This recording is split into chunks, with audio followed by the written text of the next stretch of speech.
విశాఖ గర్భిణీ హత్య కేసులో సంచలన విషయాలు బయటపడుతున్నాయి. 3 ఏళ్ల కిందటే అనూషతో జ్ఞానేశ్వర్ ప్రేమ పెళ్లి చేసుకున్నాడు. అంతకంటే ముందే జ్ఞానేశ్వర్ అనూష వెంబడి పడి ప్రేమించమని అడిగేవాడు. వారిద్దరి మధ్య ప్రేమ కూడా స్టార్ట్ అయింది. అయితే తల్లి చెప్తున్న వివరాల ప్రకారంగా అక్కడ మనకు తెలుస్తున్న సమాచారం ప్రకారంగా పెళ్లి కాకమునిపే అనూషతో శారీరక సంబంధం పెట్టుకోవాలని వేధింపులకు పాల్పడుతుండేవాడట. అయితే కేవలం ఆ జ్ఞానేశ్వర్కి అనూష పనింది నిజంగా ప్రేమే అనే అనుమానాలు కూడా కలుగుతున్నాయి. అసలు ప్రేమే ఉంటే తన్ని పెళ్లి కంటే ముందు శారీరక సంబంధం పెట్టుకొని వేధింపులకు పాల్పడడం ఏంటి అంటే కూడా ఇక్కడ క్వశ్చన్ మార్క్ రేజ్ అవుతోంది. ఆ తర్వాత పెళ్ళైన తర్వాత కూడా నిజంగానే తను ప్రేమ పెళ్లి చేసుకున్నాడంటే ఒక ప్రపంచాన్ని జయించినట్టుగా భావించేటువంటి ఈ యువత ఉన్నటువంటి తరుణంలో కనీసం తన భార్యను ఎక్కడ కూడా చూపించకపోయేవాడు. తల్లిదండ్రులకు కనీసం ఆ సమాచారం తెలియదు, ఫ్రెండ్స్కి తెలియదు, అందరి నుంచి దూరంగా ఉండేవాడు. ఏకంగా బెంగళూరులో జాబ్ చేస్తున్నానని చెప్పి తన సొంత తల్లిదండ్రులకి, జ్ఞానేశ్వర్ తల్లిదండ్రులకు కూడా ఈ ప్రేమ వివాహం గురించి చెప్పకుండా దాచేశారట. అనూష తండ్రి మృతి చెందడంతో తల్లి అందురాలు కావడంతో తనకు ఏమైనా కూడా అడిగేవారని దిక్కులేరన్నట్టుగా అనూషతో ఈ యొక్క తతంగానికి పాల్పడేట తెలుస్తోంది. ముందుగా ప్రేమ పేరిట తనని శారీరకంగా ఇబ్బందులు పెట్టి వేధింపులకు పాల్పడేవాడు. ఆ తర్వాత అనూష పట్టుపట్టడంతో తప్పక పెళ్లి చేసుకున్నట్టుగానే ఇప్పుడు అనుమానిస్తున్నారు. పెళ్ళైన తర్వాత కూడా ఎవరికి చెప్పకపోయేవాడు. తన ఫ్రెండ్స్కి తెలియదు, బంధువులకి తెలియదు, తల్లిదండ్రులకు తెలియదు. అందరికీ ఈ యొక్క విషయాన్ని చాలా గోప్యంగానే ఉంచుతూ ఉన్నాడు జ్ఞానేశ్వర్.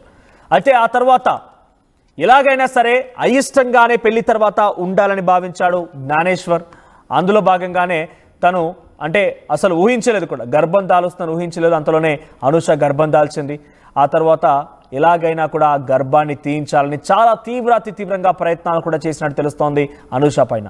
ఇక ఏది చేయలేక ఒకానొక సందర్భంలో తను తాగేటువంటి ఫలుదా జ్యూస్లో కూడా నిద్రమాత్రలు సైతం ఇచ్చినట్టు తెలుస్తోంది. ఆ మాత్రం నిద్రమాత్రలో ఇంకేదనేది మనం కన్ఫర్మేషన్ చేయలేము. ఎందుకంటే అనూష ఆ జ్యూస్ తాగే నేపథ్యంలో అందులో ఆ టాబ్లెట్స్ కరగకపోవడంతో ఇదేంటి అంటూ క్వశ్చన్ చేసి జ్ఞానేశ్వర్ నిలదీసింది. ఆ తర్వాత ఇద్దరి మధ్య కొన్ని మనస్పర్ధలు కూడా మొదలయ్యాయి. ఆ మనస్పర్ధలు కాస్త ఎంతవరకు దారితీశాయంటే కొన్ని గంటల వ్యవధిలోనే ఇక అనూష ఒక పండంటి బిడ్డకి జన్మనివ్వబోతున్న నేపథ్యంలో జ్ఞానేశ్వర్ ఏకంగా హతమార్చి ఆ విషయాన్ని బంధువులకి, స్నేహితులకు కూడా తన భార్య అపస్మారక స్థితిలోకి వెళ్ళిపోయింది, ఏం చేయాలో తోచడం లేదంటూ కొంత నటించే ప్రయత్నం చేశాడు.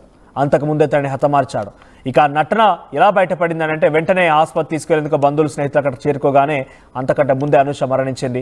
పోలీసులు చెప్తున్న వివరాల ప్రకారంగా డాక్టర్లు గుర్తించిన అంశం ఏంటంటే తన మెడపైన గాయాలున్నాయి, కావాలని బలవంతంగా చంపేసినట్టుగా ఆనవాళ్ళు కూడా గమనించారు పోలీసులు. మాయమాటలతో అనూషని ప్రేమ వరకు తీసుకువెళ్ళి తర్వాత శారీరకంగా వాడుకొని వదిలేద్దామనుకున్నటువంటి జ్ఞానేశ్వర్ని ఆ తర్వాత అయిష్టంగానే పెళ్లి చేసుకొని ఆ రకంగానే మనస్పర్ధల కారణం కొన్ని రోజులు గడిపి ఆ తర్వాత ఇంతటి దారుణానికి ఒడిగట్టాడు.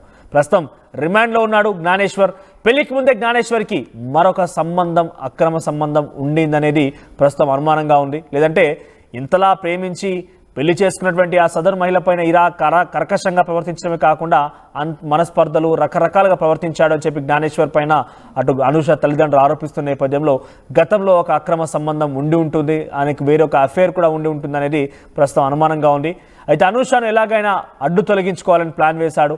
క్యాన్సర్ ఉందంటూ తన పేరెంట్స్ ఒప్పుకోరని నమ్మించే ప్రయత్నం చేశాడు. విడాకులు ఇవ్వాలంటూ నిత్యం అనూషకి వేధింపులకు పాల్పడేవాడట. విడాకుల విషయంలో డెలివరీ ముందు రోజు కూడా ఘర్షణ జరిగినట్టు తెలుస్తోంది. గర్భిణి అనూష గొంతు నిలిపి చంపేశాడు జ్ఞానేశ్వర్.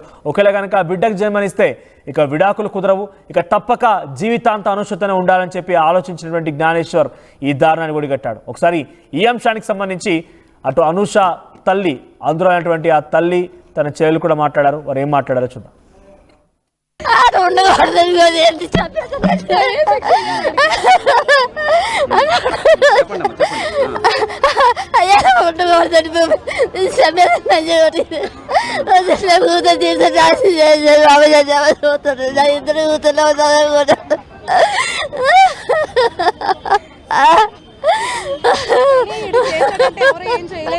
సైడ్ సపోర్ట్ ఎవరు లేరు అని చెప్పి చేసాడు.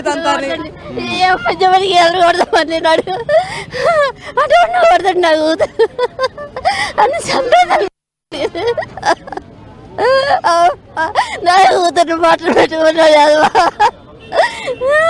నేను అదుకుంటున్నా అయిపోయినా ఎదురు కూతుర్లో ఉన్నాను నన్ను చూడాలనుకున్నాను నా కూతురు ఎత్తిపోయాడు బాబాయ్ అమ్మాయి నా కోట్ల పని కూతురు ఎత్తిపోయాడు బాబాయ్. ఎప్పుడు పెళ్ళయిందమ్మా? ఎన్ని రోజుల క్రితం పెళ్ళయింది? 2 సంవత్సరాలు అవుతుంది. 2 సంవత్సరాల క్రితం. ప్రేమ అని చెప్పి పెళ్లి చేసుకుని మోసం చేశాడు. మోసం చేసి దాన్ని చంపేసి దాన్ని వదిలించుకోవడానికి నాటకం ఆడాడు. ఇదంతా రాకుండా ఒక ప్రాణం అయితే అని చెప్పి ఒక ప్రాణాన్ని తీసేసాడు. మీ అక్క మీతో మాట్లాడారా? ఆఖరిసారికి ఎప్పుడు మాట్లాడారు?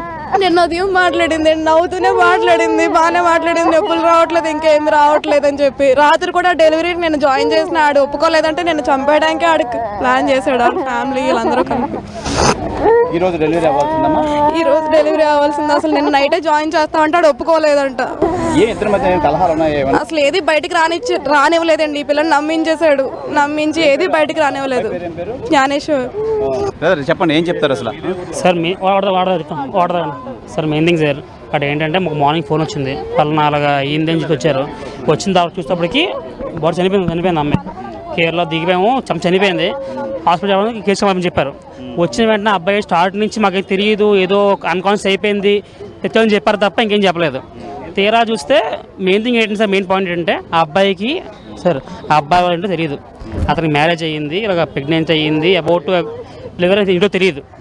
ఈ రోజు కానీ దాటితే మాత్రం కన్ఫామ్గా కన్ఫర్మ్ అయిపోద్ది. దానికోసం నైట్ స్టెప్ తీసుకోవడం ఇంకేం కాదు. మరి నైట్ ఏ గొడవ తెలియదు, మార్నింగ్ చెప్పేశారు అంతే. మార్నింగ్ కూడా ఫస్ట్ ఒప్పుకోలేదు. తర్వాత జరుగుతున్న కొద్దీ ఏమైందంటే చెప్పాడు. ఫస్ట్ చేతితో పేపర్స్ చెప్పాడు. తర్వాత ఇప్పుడేమో అందాక పోలీసుగా చెప్పాడు చున్నీతో చెప్పాడు అంతే. ఇంకేం కాదు, చున్నీతో పిసికేసాను, ఆ పేక పీసి చంపేసాను అని చెప్పాడు అంతే. పిఎం పాలన స్టేషన్కి వెళ్ళిపోయారు అబ్బాయి. ఇప్పుడు అమ్మగారు వచ్చారు. అది మాచూరు ఉందండి, మాచూరులో ఉంది. ఆయనకి ఎలాంటి శిక్ష విధించాలని చెప్పి మీరు కోరుకుంటున్నారు? మళ్ళీ ఏ ఆడదానికి ఇలా జరగకూడదండి. ఇలా నమ్మించి మోసం చేసాడు. నడక సరే శిక్ష చేయాలంట.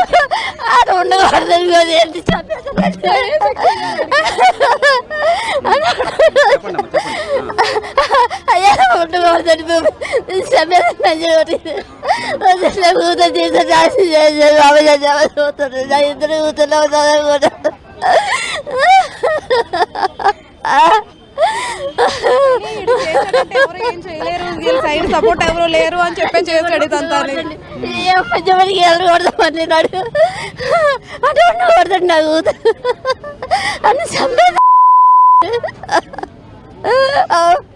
నా కూతురు మాటలు పెట్టుకున్నాడు.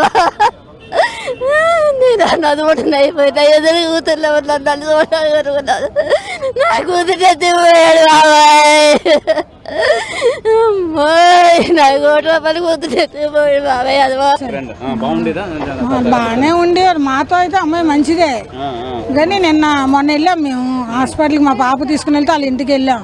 ఎప్పుడమ్మా హాస్పిటల్కి వెళ్తావంటే ఈ 2 రోజులు వెళ్తానంటే అని చెప్పింది. తెల్లవారు వచ్చేమో మా పాపకు ఫోన్ చేశారు. ఈ రోజు డెలివరీ ఎదవలు అంతే. మరి ఇంకా అలాంటి పిల్లల జీవితాలు పాడు చేయడానికి ఎదవలు అంతే.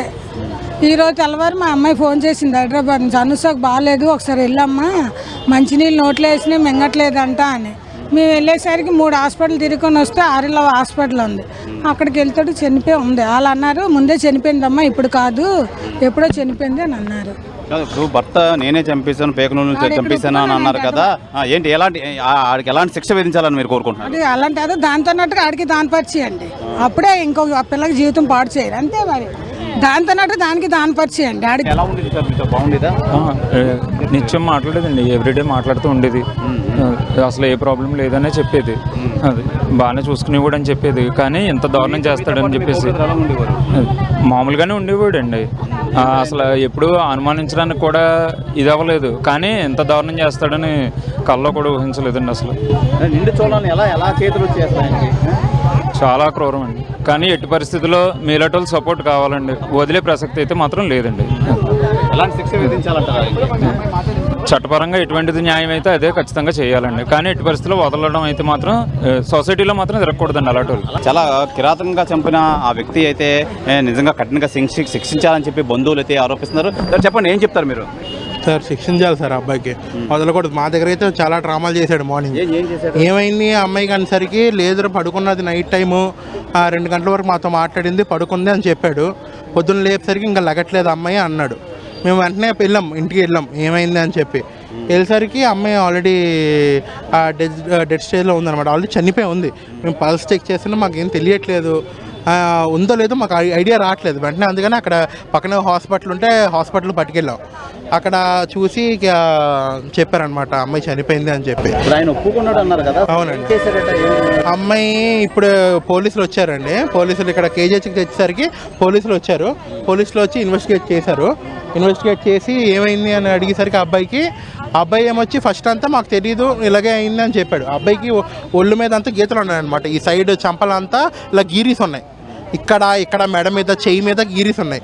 పోలీసులు ఫస్ట్ అడిగేసరికి నాకు అవి ఎలర్జీ ఉన్నాయి, అందుకే లేదంటే చంపల మీద ఎందుకంటే ఏడ్చుకున్నాను ఇలా పట్టుకొని, అందుకే వచ్చే నాకు అన్నాడు.